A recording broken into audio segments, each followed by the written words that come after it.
Hi everyone. Once again you're all welcome back to Entrance Investigation. This is Sambhav here.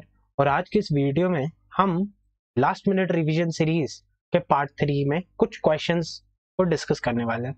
The questions have been covered from some particular topics from integral calculus and much more. You will find those questions quite interesting. I hope that you find those questions interesting. So without wasting much time, start करते हैं इस video के साथ. But make sure to keep pen and paper ready with you because these questions will actually help you and will demand some practice from your end as well. So I wish कि आप लोग बहुत ध्यान से pen paper लेकर बैठ जाएंगे और इन सवालों को सॉल्व करने की कोशिश करेंगे. तो वीडियो को पॉज करेंगे और पहले सवाल को करने की कोशिश करेंगे. I'll proceed with the solution. तो हमारे पास क्या दिया गया है? हमारे पास एक एक्सप्रेशन दिया गया है, तो I'll write the expression down. So from integral from a to x, t times of y of t dt is equal to x square plus y of x.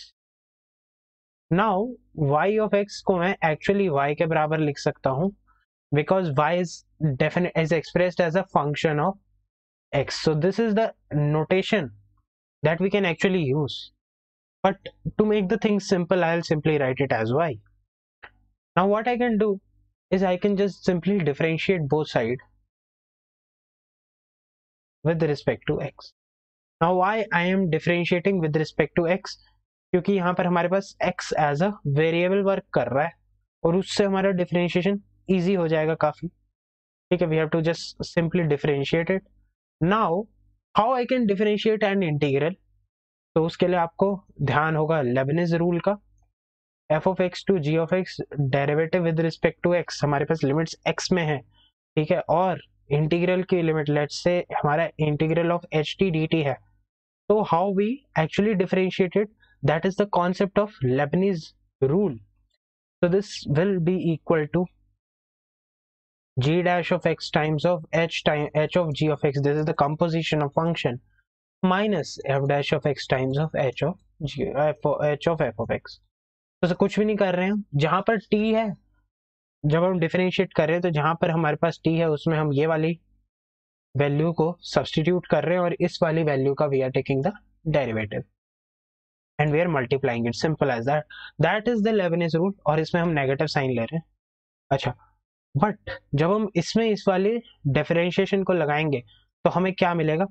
Differentiation of x that is 1 times x into y of x. So y of x is y initially minus differentiation of a is 0. तो second term हमारे पास insignificant हो जाती है और जैसे ही हमारी second term insignificant होगी, we are not concerned about what is the value there.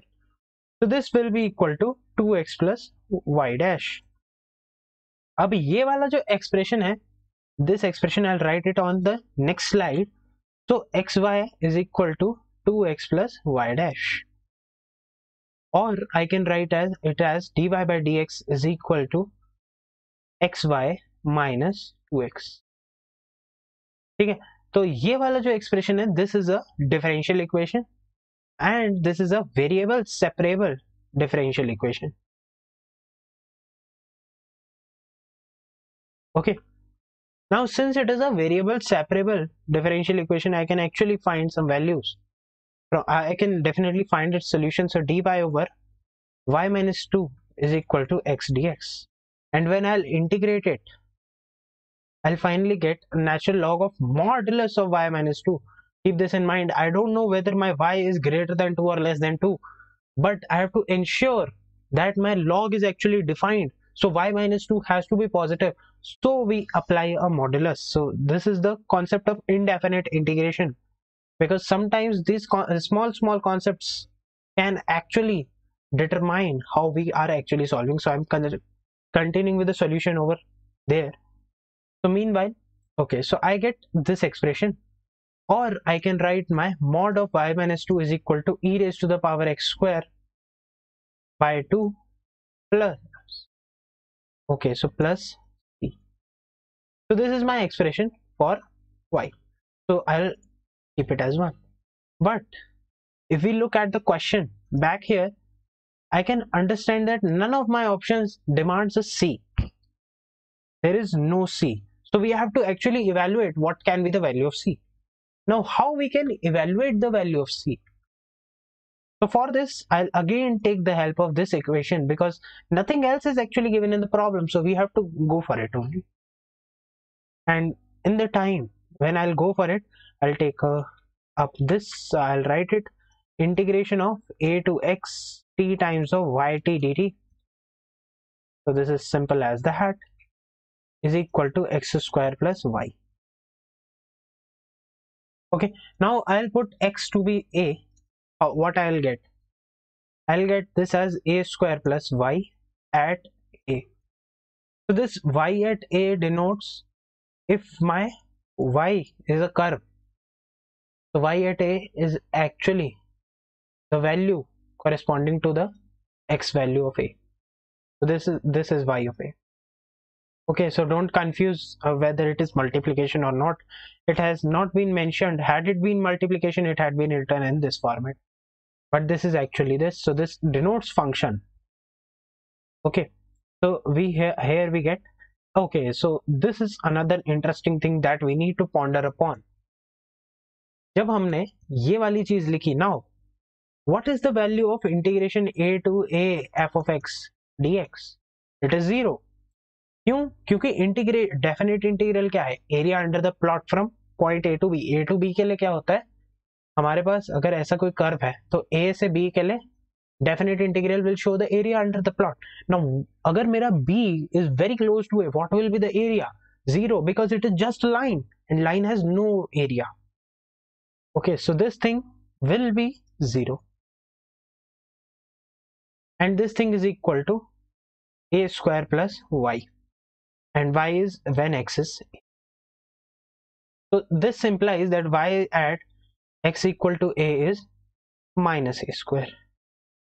Okay, so I'll put what I can put.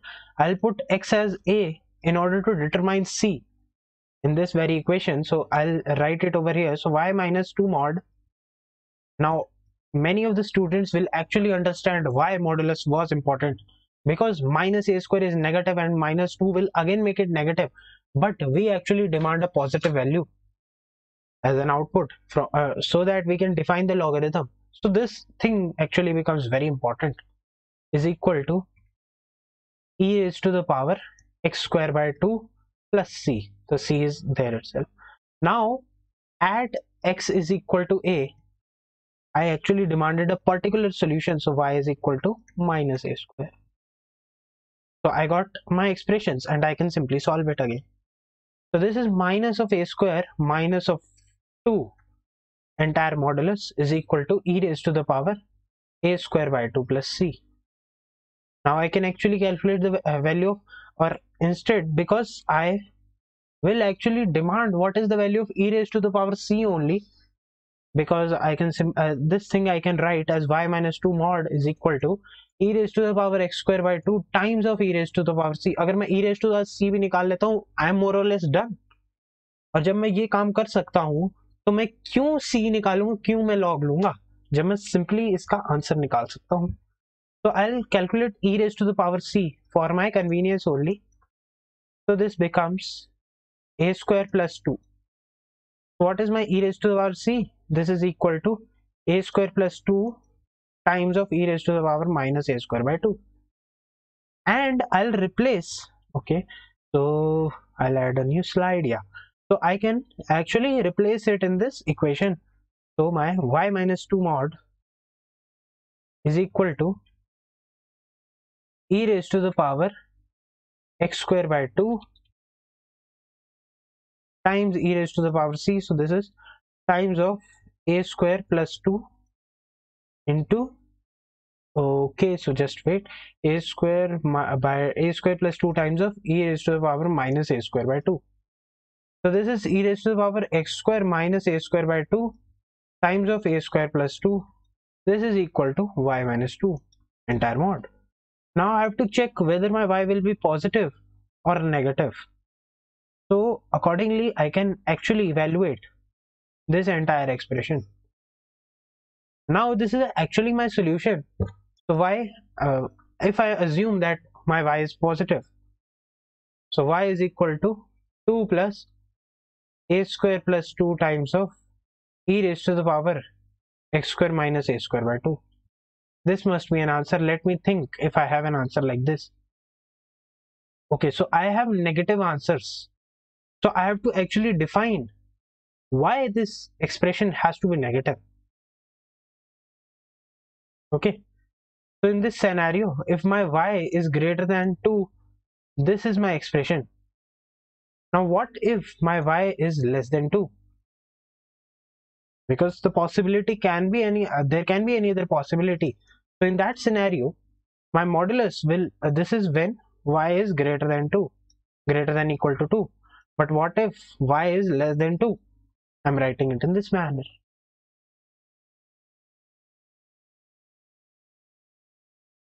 And so my y will be equal to 2 minus of e raised to the power x square minus a square by 2 times of a square plus 2. This is my expression. Okay, and do we have an answer like this? A square plus 2 minus this. So yes, actually we have an answer. So A is the correct answer. Okay, so actually we get an answer and it was assumed to be single correct, so we have to assume either of the values. ठीक है, positive के लिए अगर नहीं हो रहा है तो क्या पता नेगेटिव के लिए हो रहा हो. That can be the only logic that I am able to think over this. तो इसीलिए हमारा आंसर A हो जाता है. This was a simple problem, but yes, this demands a lot of thinking and analogy, how we can approach, how we can reach to the final answer. So this was our first problem. So we have another problem. This is problem from permutations and combinations, जिस chapter को बहुत लोग मतलब बहुत ही difficult समझते हैं, although मेहनत करें तो डिफिकल्ट नहीं रहेगा शायद, but still. So we have a problem from permutation and combination. This is somewhat like geometric permutation कह सकते हैं. So we have three straight lines, L1, L2 and L3 are parallel. So why not draw it? So हमारे पास है L1, this is my L2 and this is my L3. Okay, these are parallel and they lie in the same plane. So I'm assuming this, my plane of my screen as XY plane, and I'm just drawing the three lines over here. Now I have a total of m points taken on line 1. So let's say these are m points, n points taken on line 2. So these are n points, and k points on line 3. K points on line 3. Okay. Okay. Now, how many maximum number of triangles?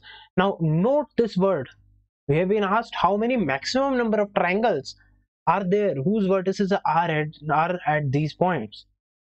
Okay, so I have to calculate the number of triangles? No, I have to calculate the maximum number possible for these triangles.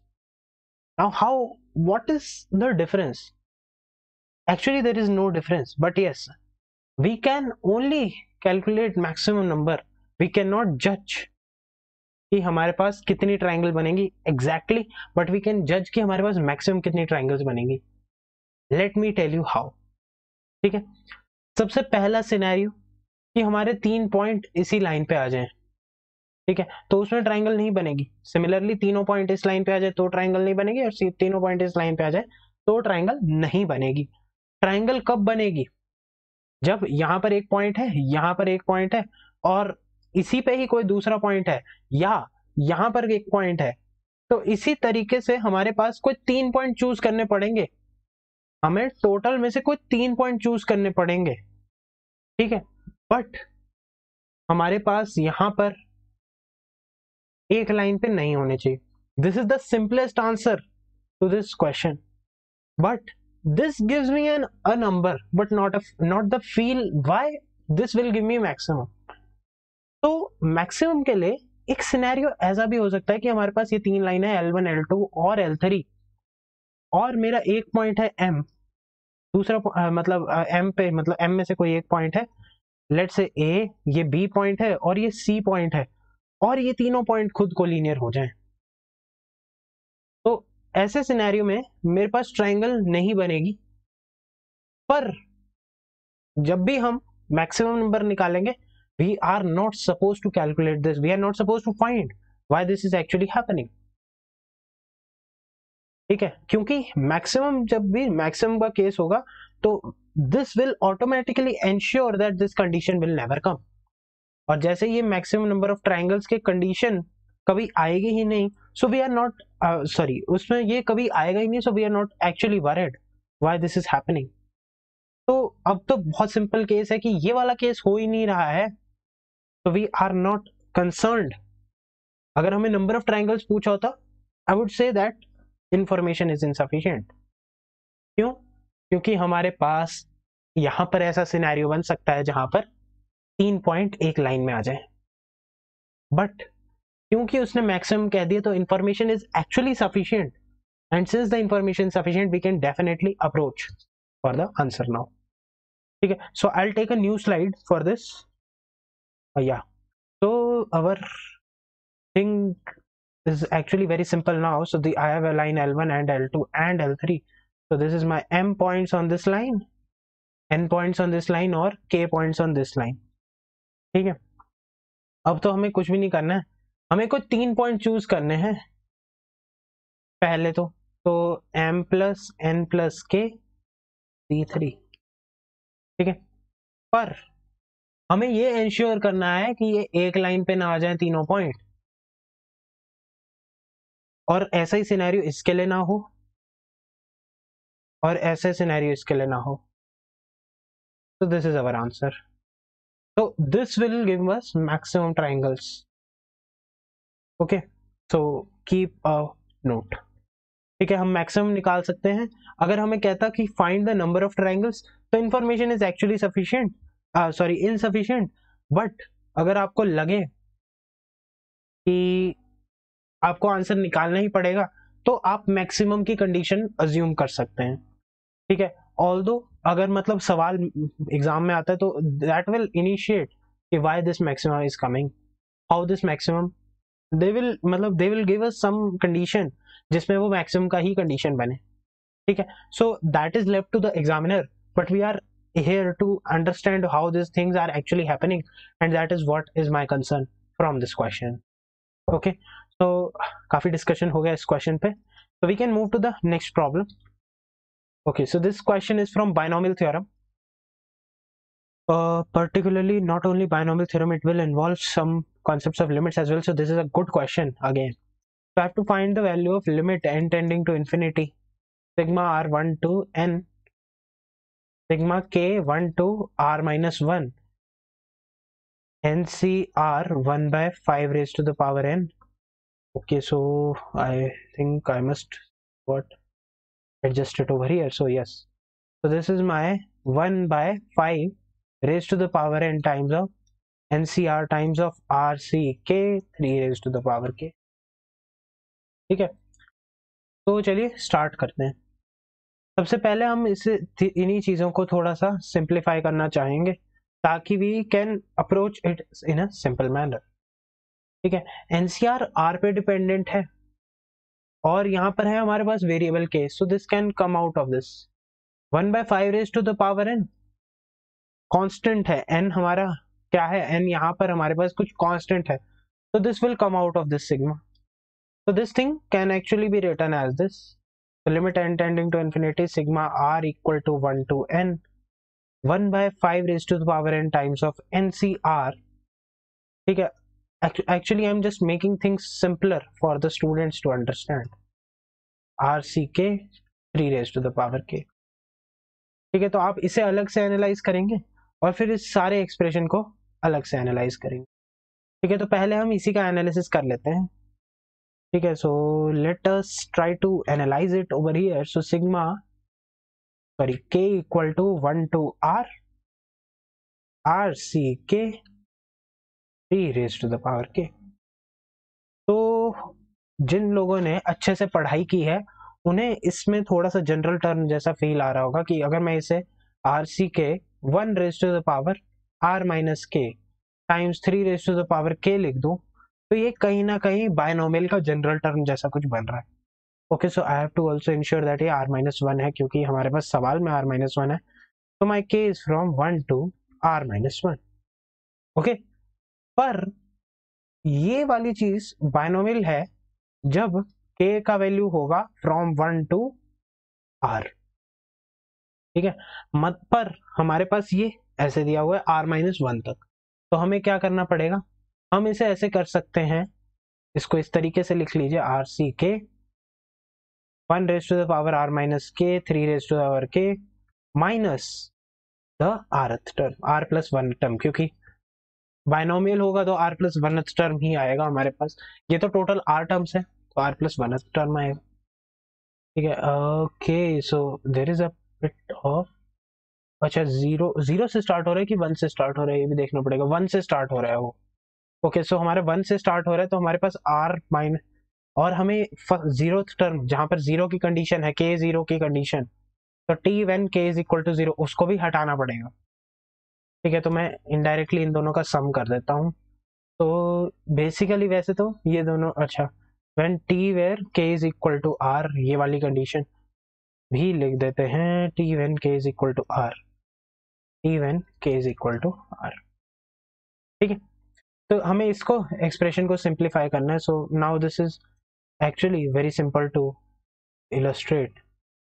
So this is k1 to r, rck 1 raised to the power r minus के, अरे हम इसे zero से कर लेते हैं ना, क्योंकि हमने जीरो वाली टर्म ले ली, तो जीरो वाली टर्म से ले रहे हैं, तो उससे वो बाइनोमियल जैसा कुछ एक्सप्रेशन बन जाएगा, तो हमारे लिए analysis is very easy then. Okay, r equal to k equal to r के लिए क्या टर्म बनेगी, k इक्वल टू r अगर होता तो उसमें क्या सिनेरियो बनता, तो हमारे पास आ जाता R C R 3 raise to the power r, ठीक है। और k इक्वल टू 0 के लिए आर सी 0, तो आर सी 0 तो 1 होता है, और 3 रेज टू द पावर 0 तो ये 1 होता है, तो आर सी आर यानी कि 3 raise to the power r minus 1, ठीक है। तो हमारे, अच्छा, प्लस 1 होगा, क्योंकि हमारे पास बस यही टर्म आएगी, 1 ही आएगी फर्स्ट टर्म, तो ठीक है। और ये वाली चीज क्या लिखी हुई है, ये वाली चीज लिखी हुई है 4 की पावर r, ठीक है।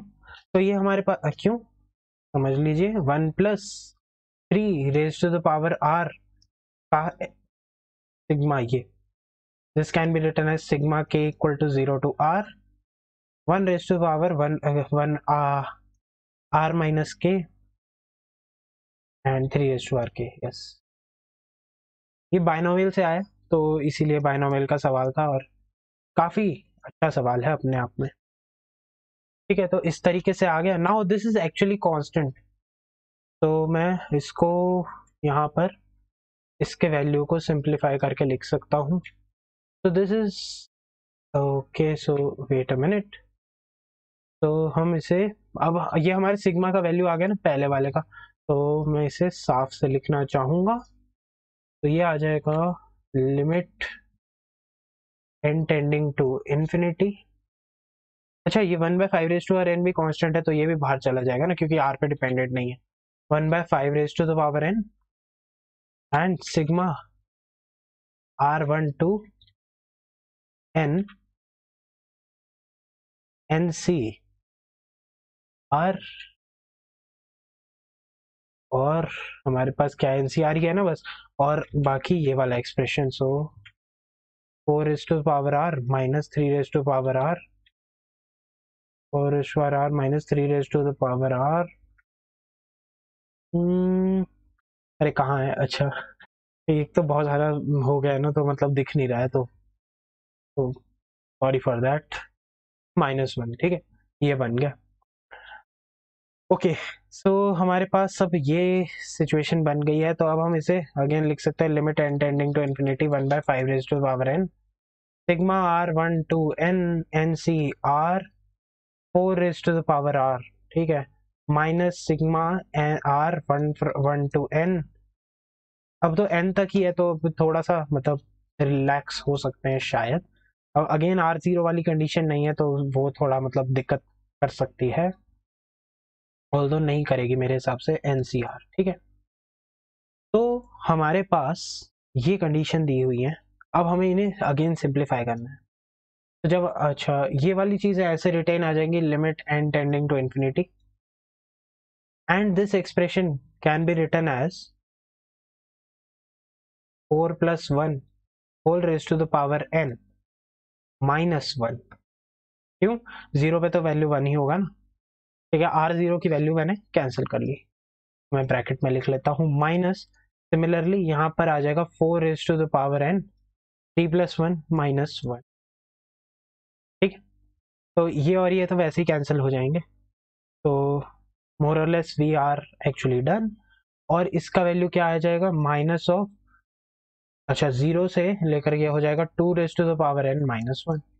नाउ ये बाइनोमियल का कॉन्सेप्ट है, और जिसने नहीं पढ़ा है बाइनोमियल उसको दिक्कत होगा ऑफ कोर्स, और इसीलिए पढ़ना तो चाहिए। तो 5 raise to power n minus 4 raise to power n minus 2 raise to power n plus 1 upon 5 raise to power n and limit n tends to infinity. अब हमें ये सॉल्व करना है, तो ये तो बहुत इजी हो गया यार, ठीक है। ये लिमिट तो भाई सभी को पता है, limit n tending to infinity 5 raise to power n minus 4 raise to power n minus 2 raise to power n plus 1 upon 5 raise to power n।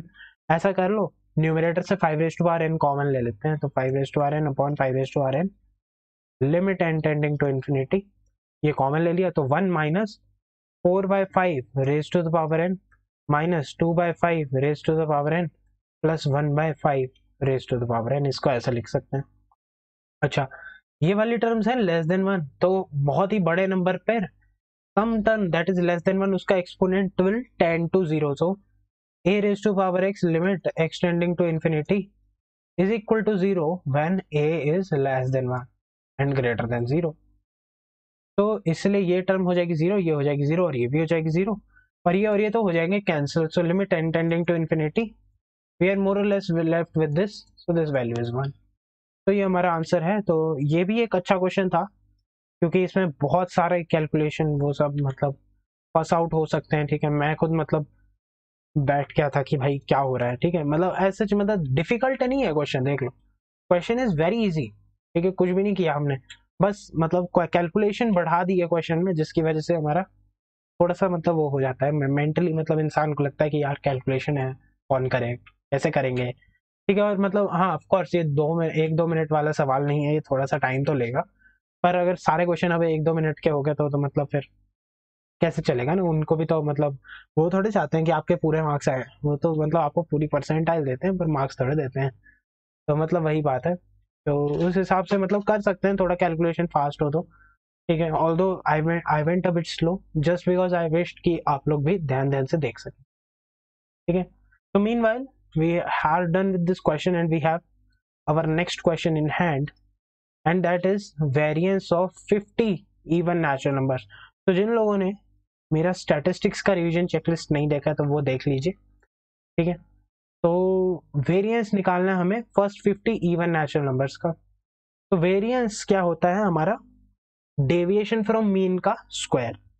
तो my variance is denoted by sigma square, तो this is sigma of x i minus a का square. ये हो गया हमारा deviation, x i minus a होता है deviation, तो स्क्वायर और उसका हम ले रहे हैं मीन। क्यों? क्योंकि I will run from 1 to n।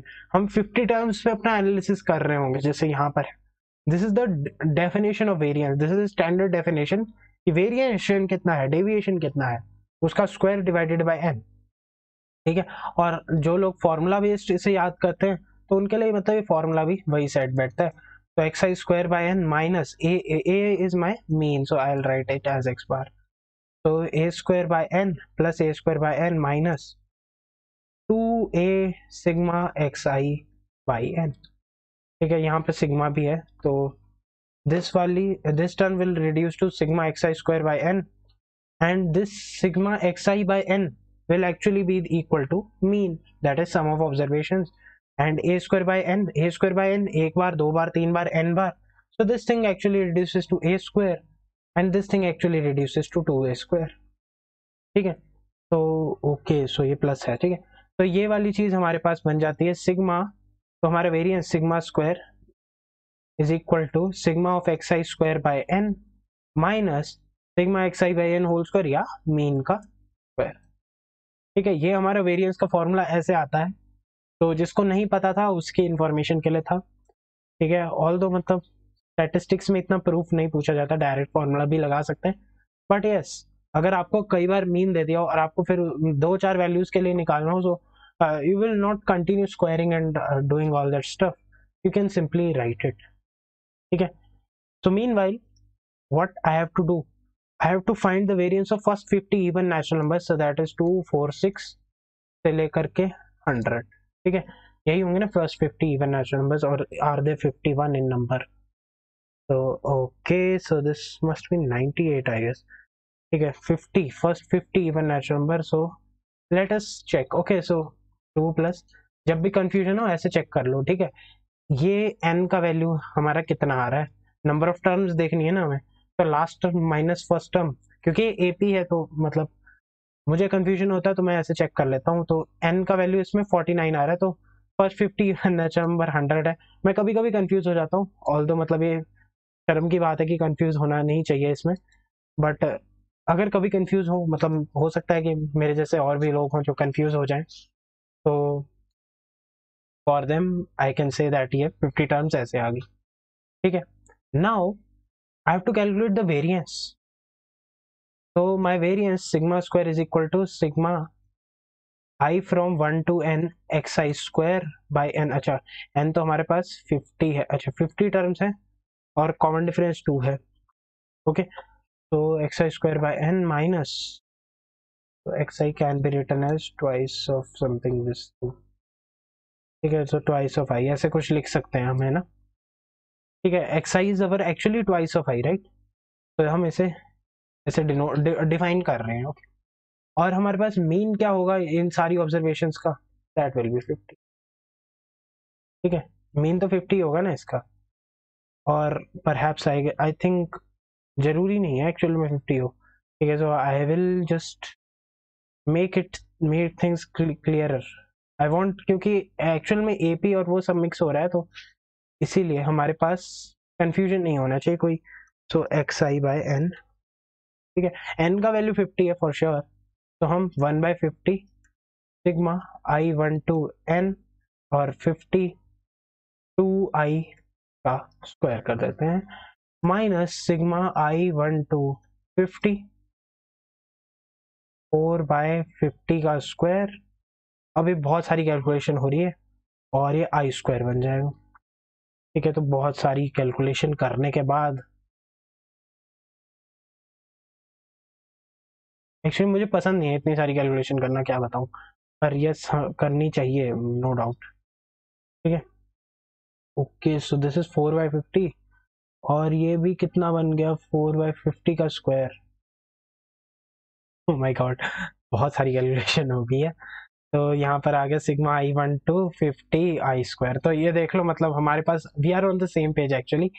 तो यहाँ पर हमें बस एक 50 से मल्टीप्लाई कर लो और 50 स्क्वायर कर दो और 4/50 स्क्वायर ले लो कॉमन। तो ओके, तो यहाँ पर हमारे पास आ गया sigma square is equal to 4/50 square times of, I can understand, मतलब आप लोगों को कैलकुलेशन पसंद नहीं होगी, but unfortunately for JEE aspirants, particularly Main aspirants, they have to solve this much. ठीक है, और ऑफ कोर्स कैलकुलेशन अच्छी होनी चाहिए यार, मतलब ठीक है, मेरी शायद उतनी अच्छी ना लगे आप लोगों को, बट यस हमें होनी चाहिए calculation practice, because it is actually, the game is actually about calculation. So 4/50 times square times of 49 into, अच्छा sigma of I square of 50 term for 50 terms, so n into n plus 1 into 2n plus 1 by 6। अब इसकी calculation तो भाई आप लोग कर लेना। ठीक है, I'll 17 3s are 51, so 3 2, ये हो गया 25। Oh my God, so we have a lot of calculation, और मैंने अगर कहीं गलती कर दी हो तो I am sorry for that. ठीक है, ऑल्दो मतलब मुझे लगता नहीं कि मैंने कोई गलती करी है इसमें, बट यस मतलब this answer must actually come to be 833। ठीक है, मतलब मेरे पास जो मेरा आंसर फाइनल आ रहा था वो 833 आ रहा था जब when I solved it for the first time.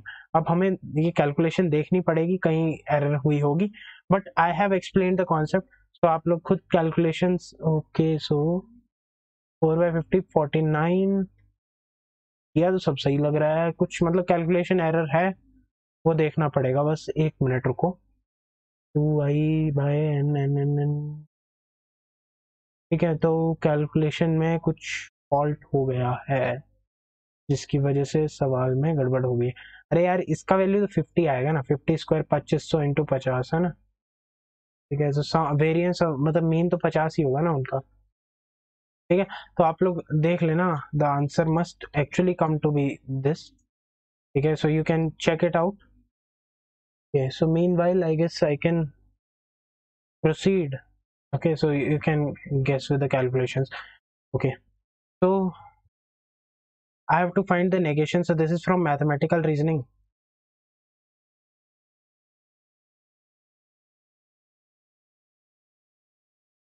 ठीक है, तो मैथमेटिकल रीजनिंग में एक क्वेश्चन है जो बहुत ही मतलब फेमस है, तो इसे डायरेक्टली सॉल्व नहीं करना है, हमें इसका नेगेशन निकालना है, ठीक है। तो यहाँ पर लोग फैल जाते हैं, गलत कर देते हैं, तो वो नहीं करना है। तो negation of S union negation of R intersection S, ठीक है, ये सॉल्व करना है हमें।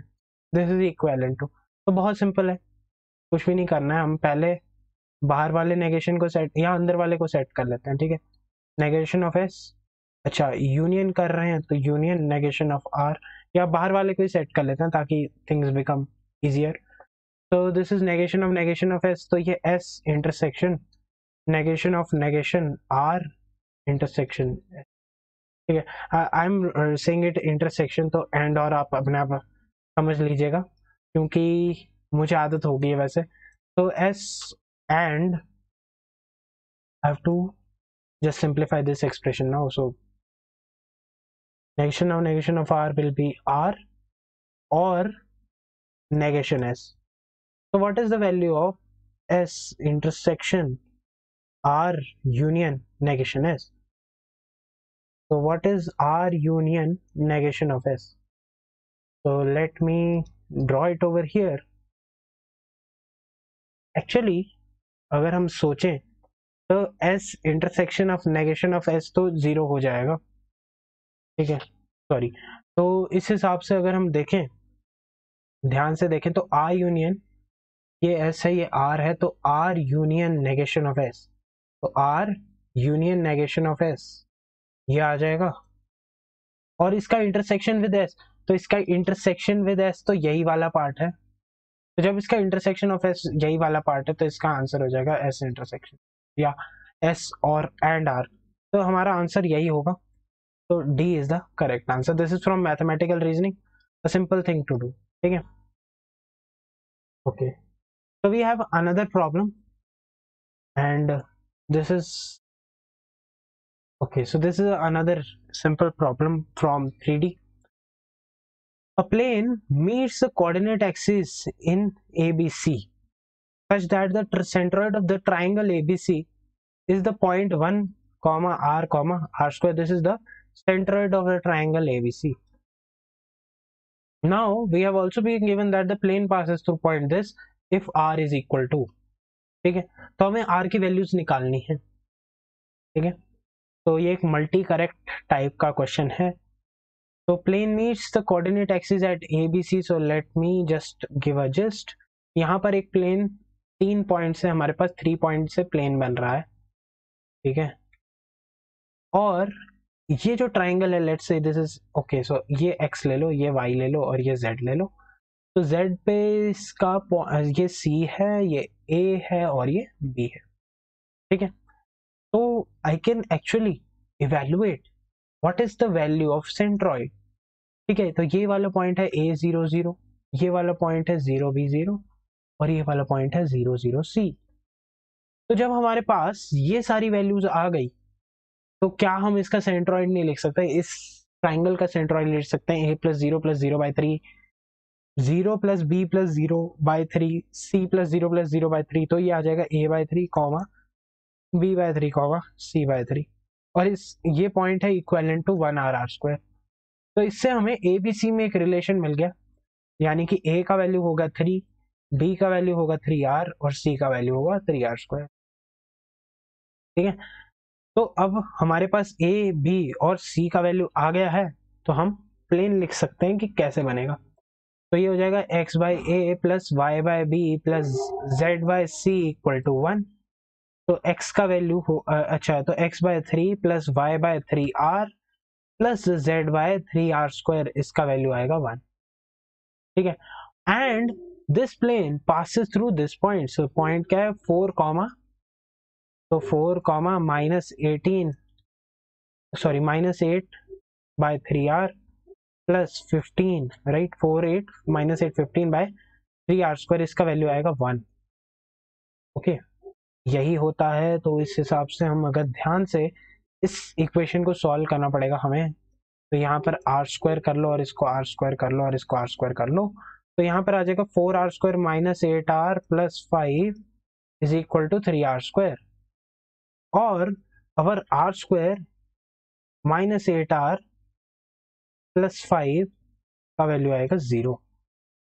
ठीक है, अब हम देखेंगे कि 3r², तो 3r² 3r² कर दिया, 3r² कर दिया, -8 -8 अच्छा, -8 भी सही है। मैं जस्ट चेक कर रहा हूँ कि कोई कैलकुलेशन एरर ना हो गया हो। तो ये 5 आ गया हमारे पास। तो okay, so we are doing great. अब हमें इसे सॉल्व करना है, तो 1 मिनट रुको। यहाँ 15 है, तो ये 3r² बनेगा पॉइंट। ठीक है, ओके ओके ओके ओके, 4 -8 15, ठीक है, सब सही लग रहा है। पता नहीं, मतलब मुझे लग रहा है कि आंसर गलत क्यों आ रहा है, ऐसा फील हो रहा है। एनीवेज,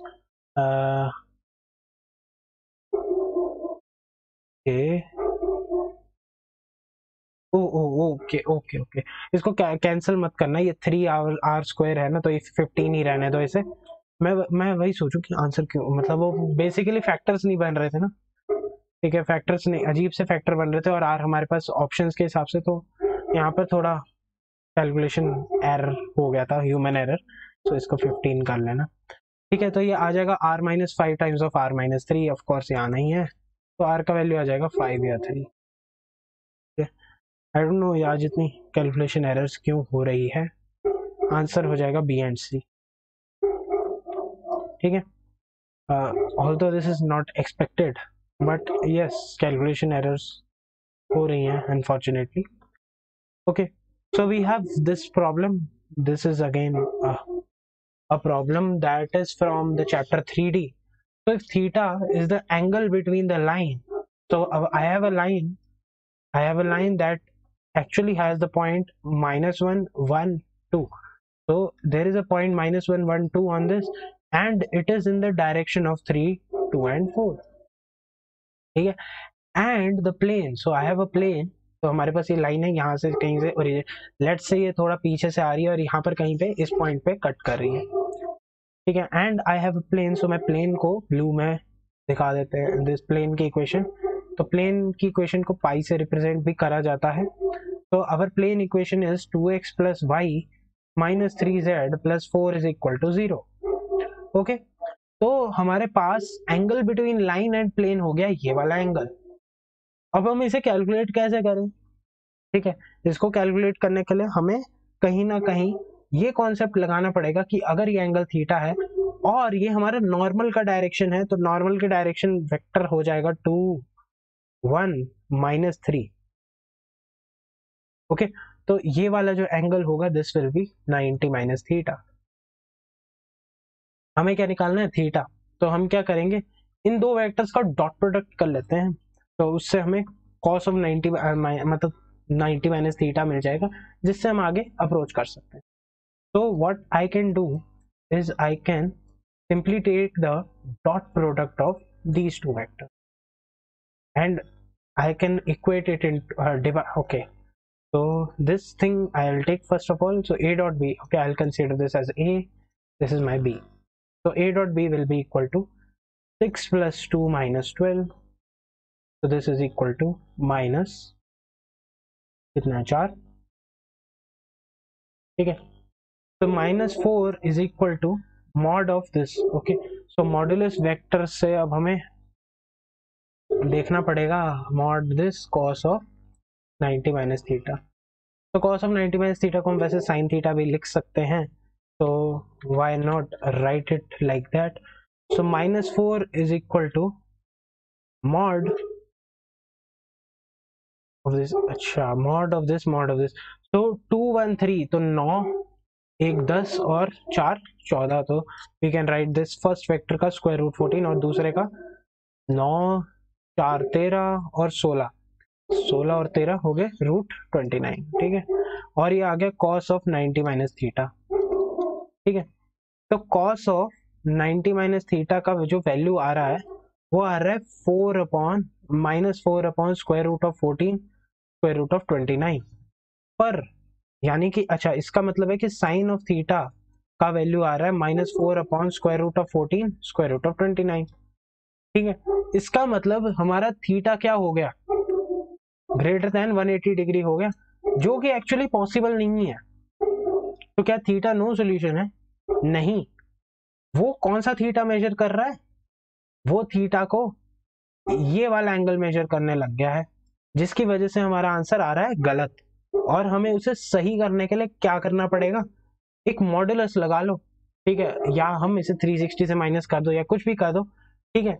आप मॉडुलस लगाएंगे आपका आंसर सही आ जाएगा, ठीक है। क्यों आएगा सही? क्योंकि हमारा थीटा एक्यूट है और मॉडुलस लगाने से हम ऑपोजिट डायरेक्शन में चल रहे हैं, तो साइन ऑफ माइनस थीटा ले लेंगे तो उससे हमारे पास सही आंसर आ जाएगा, ठीक है। सो इसीलिए my sin of theta has to be equal to 4 by square root of 14 square root of 29 because my theta has to be acute,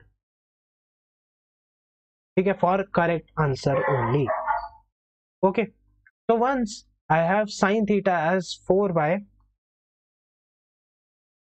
by square root of 14 square root of 29, my cosec square theta times 64, यही तो calculate करना है, ठीक है। this will be equal to 64 into 14 into 29 by 16, तो ये 4 और ये आ जाएगा 14 4 से 56 into 29, सो इसको मैं लिख सकता हूँ 56 into 30 minus 56, तो 56 into 3 कर लेते हैं, 5 से 15 16, 1680 minus 56 करेंगे तो 1624 आ जाएगा। देखते हैं कोई आंसर है 1624, yes we have an answer 1624, तो B is the correct answer to this problem, ठीक है। तो ये था हमारा आज के सारे सवाल। आज हमने काफ़ी अच्छे सवाल किए, इसकी कैलकुलेशन चेक कर लेना दोस्तों, मतलब फाइनल आंसर 833 आएगा जहाँ तक मुझे ध्यान है, but do check the calculations, मतलब हो सकता है मैंने कुछ एरर कर दिया हूँ, तो please check it out as well, ठीक है। दिस वाज फ्रॉम स्टैटिस्टिक्स, ठीक है। So let me mention the chapter name as well, so mathematical reasoning, and this is 3D and again 3D vector 3D, ठीक है। तो इस तरीके से हमने आज किया। So this is multi from binomial theorem and limit, this was from PNC, I am just mentioning so that मतलब आप लोगों को रेफरेंस हो जाए कि यस ये क्वेश्चन हमने किया। So this is from integral calculus, so I can't write anything particularly, okay. तो गाइस आई होप आप लोगों को ये वीडियो पसंद आया होगा, and do hit like share and subscribe, ठीक है। Share the video with friends and to all those who feel that these videos are actually beneficial, do hit the like button, share, and also write something good in the comment section as well. So thank you everyone for watching this video. Jai Hind, bye.